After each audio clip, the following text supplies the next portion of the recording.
The following is a special presentation of Tony Kurre Radio. Want the real story behind the sound bites and headlines? Let's find the facts. Remember, it's not a conspiracy theory if it's the truth. You are not paranoid or confused. You just need to know. Hello, everybody. Keefer back with another edition of Need to Know. Always glad to be with my great listeners here on TKR and all of the various Apple platforms and other podcast outlets that the show appears. It is the day after Easter as we're sitting down to join you again. The ultimate day of peace and serenity, revival of spirit, rejuvenation of belief and optimism.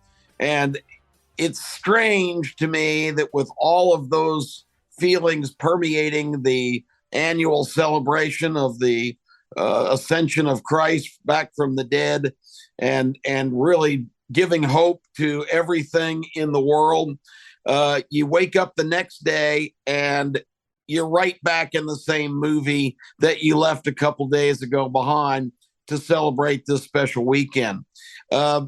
We are in anything right now other than serenity and peace and optimism. And it's just a damn shame. I'm just going to go ahead and phrase it that way, to wake up this morning and say, okay, what do my listeners need to know? I think it's kind of a reset that we all need, as I've been stressing for several weeks here and even longer than that. We all need to get over the notion that there is nothing we can do about what's going on, because if we have that attitude, then we're not going to realize that peace and serenity I spoke of a minute ago. A great singer, songwriter, musician, who's not very well known, kind of I don't know how you classify him, but his name is Mac McAnally, big redheaded guy from Mississippi. He's got a song, It's a Crazy World, But I Live Here. And if you can hear me singing, so do you. And I'm turning out my nightlight feeling satisfied that there's nothing any one of us can do.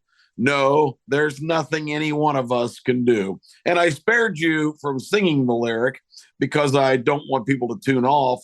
But McAnally's words about 25 years ago, very prophetic now, because I just am struck with the attitude that so many people just don't think there's anything they can do, that we just have to ride this train, this crazy train. So Ozzy would be happy with that, and just see where it takes us. But the disarray you witness in things that are happening in the world and specifically in our country, if they don't disturb you and they don't inspire you to speak up and to get involved in whatever local organizations or political situations, or just understand that you have so much skin in the game.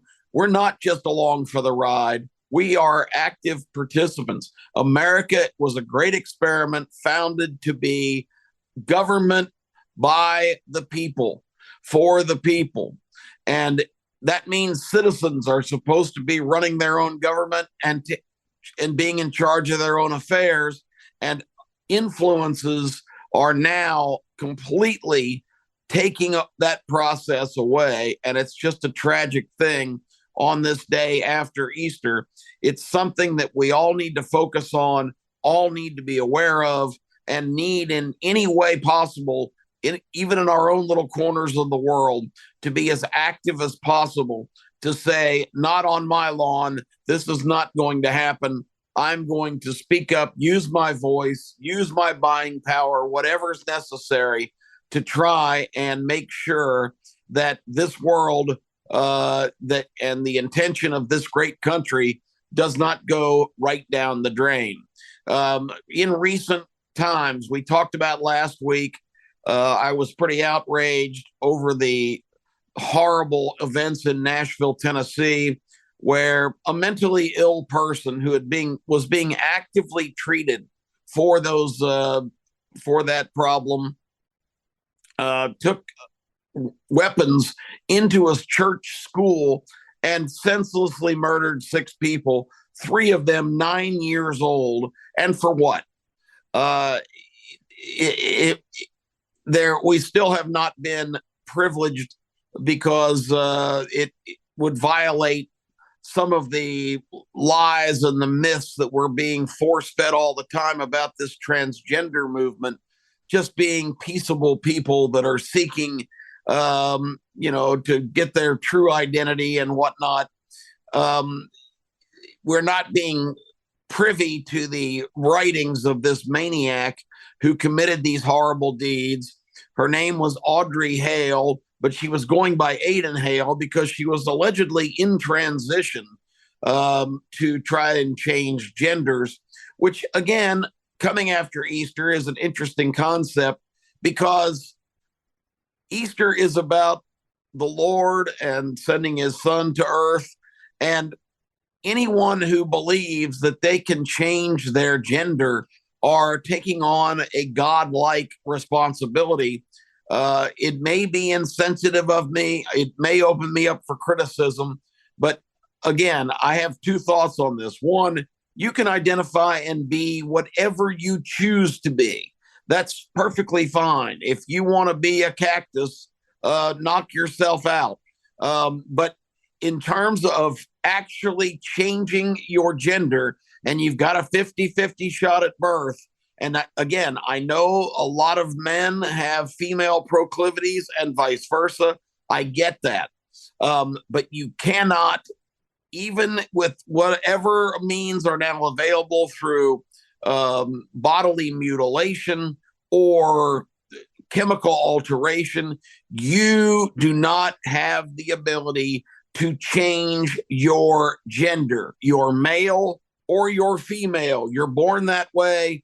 And no matter what your beliefs are, what your desires are, that is not something that you can successfully change. Now, the medical community doesn't want that to be the case because this is potentially a great money-making opportunity. The manufacturers of pharmaceuticals that supposedly enhance this process do not want that to be the policy because, once again, it's in the words of their former marketing and research development individual who has now fallen off the face of the earth, as we predicted here on Need to Know. You don't hear his name. You don't hear anything about him. He made the comments about Pfizer. The vaccine certainly did not fail. It, quote, was an ultimate cash cow, unquote. Folks, that's what it's all about. We've been stressing that all along. Anything that's seemingly a puzzling situation, it's all about the money. And it's all about the power and control to keep the money flowing. That's what's at the source of everything we're witnessing. That's what's the source of this globalist movement to claim America's wealth and take away the just disagreeable policy to these elitists that Americans have individual liberties and the rights to draft their own futures. They find that abhorrent and are working hard every day to try to drag America into this globalist community because they don't have any desire to enhance the lives of Americans. They want to completely overhaul the lives of Americans and in the process claim American wealth and strength and military might and resources, because that shores up the warped agenda of being in total control and being in the power seat of being able to control all the wealth and all of the decision making for all the citizens of the earth, because they deserve it, they're elite, and they know better. We've talked about in our country, so many people that are Ivy League educated are not any longer taught to be accomplished in subjects that have traditionally been the definition of our education system. The whole agenda now is not to teach people how to think, it's to teach them what to think. It's indoctrination, not education. Students are recognized and awarded for their willingness to buy into what they're being sold, not to the area of increasing their knowledge and abilities. And anybody who doesn't believe that just doesn't have their eyes open and isn't watching what's going on. The Nashville shooting is so appalling because immediately the reaction was, okay, another example where we have to take guns away from American citizens. This was a mentally ill patient. If you missed the show last week, I can't stress enough, and I know this is a little bit of a review, but I really feel compelled to kind of drive these points home today. I said, as a strict constitutionalist and somebody who believes in the concept of America, that yes, Americans should have the right to bear arms. That's what the Constitution lays out for very good reasons. But a person who is mentally ill and bat crap crazy should not qualify as a person, as an American who should be able to bear arms. If you are being actively treated for mental illness, you should not be able to stroll into a gun store, fill out a card, and pass a background check. There has to be, and I know the restrictions on that all come down to all of these health laws that keep people from revealing treatment for certain illnesses. It's a privacy thing. That's all fine. But in public safety and public interest, people who are being treated for mental illness have to be flagged and cannot be allowed to buy firearms. So that's kind of what started this whole train of thought. Then we look at other events that are going on. For the first time in American history, we have had a former United States president indicted on charges that have been completely, and this is a unfortunate sequence of words, trumped up to involve them being of felony quality.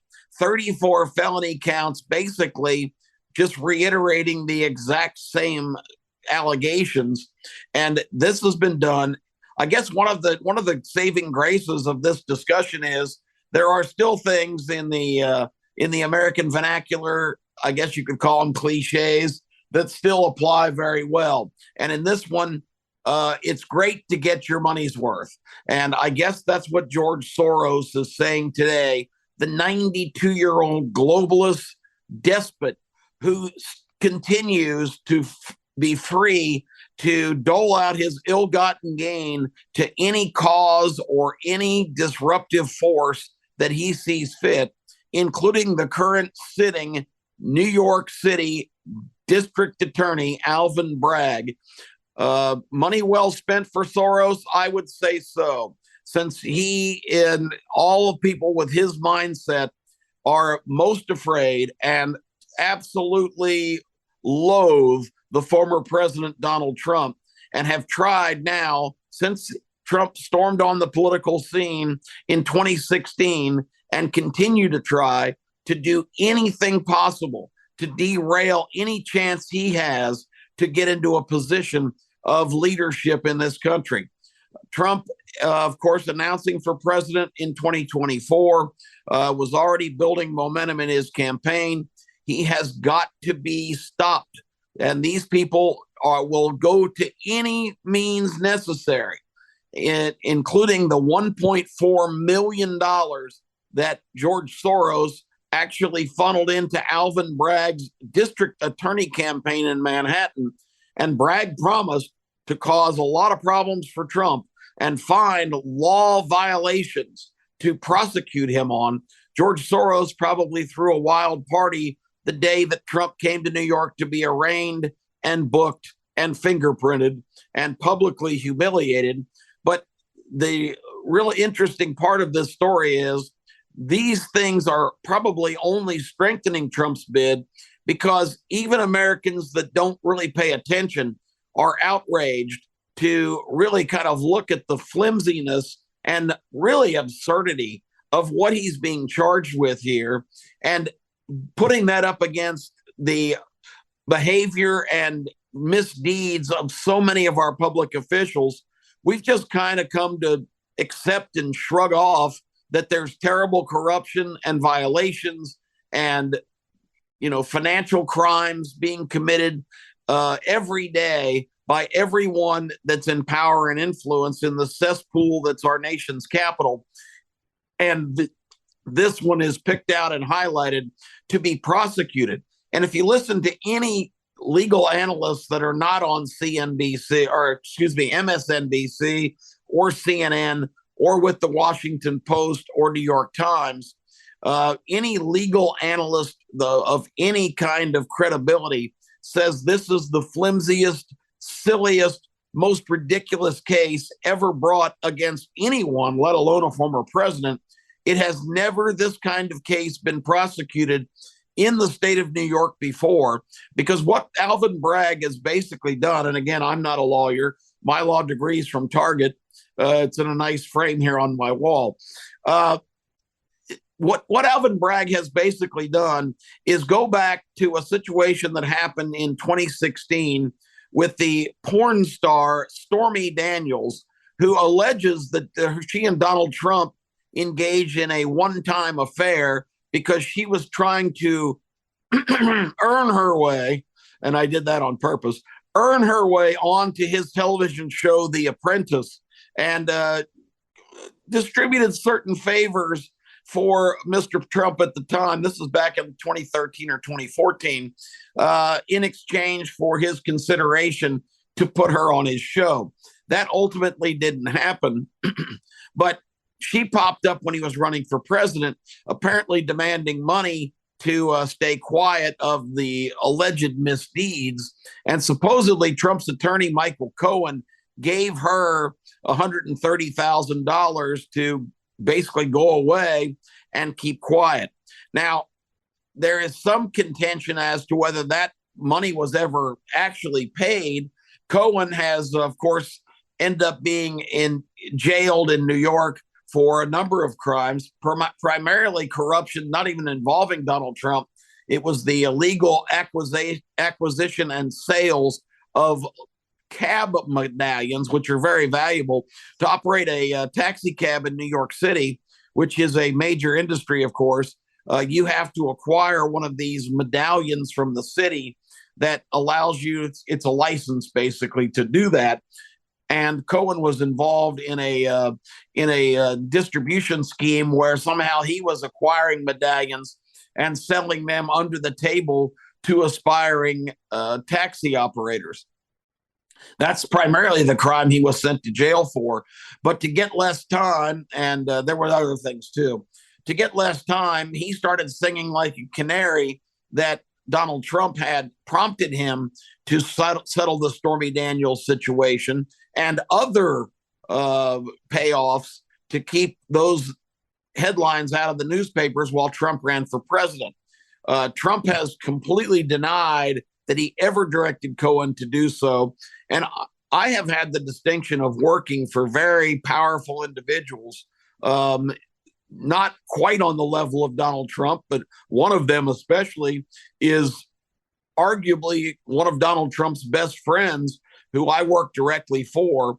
And I can tell you, these guys operate in an area of much greater scrutiny than anybody would imagine. Yes, they have all the money you can possibly comprehend. And yes, they have all the power and influence that they would want to exhibit.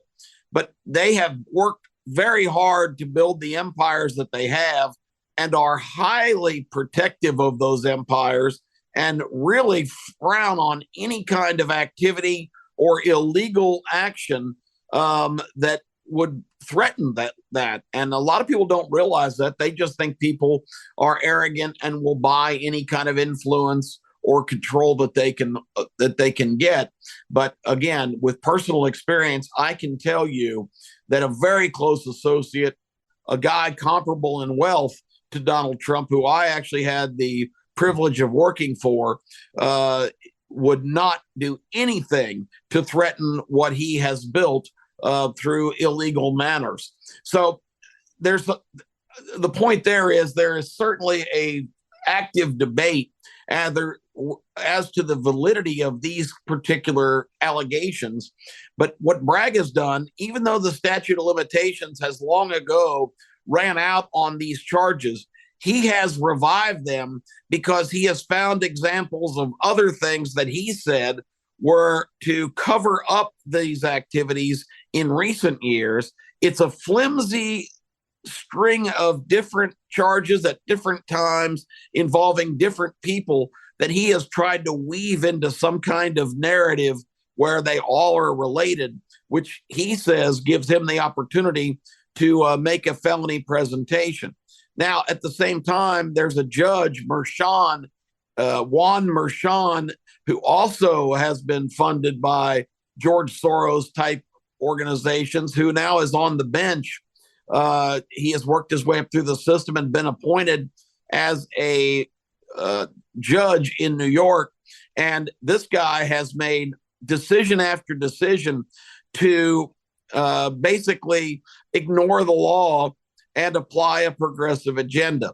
So Trump is up against it in New York for sure.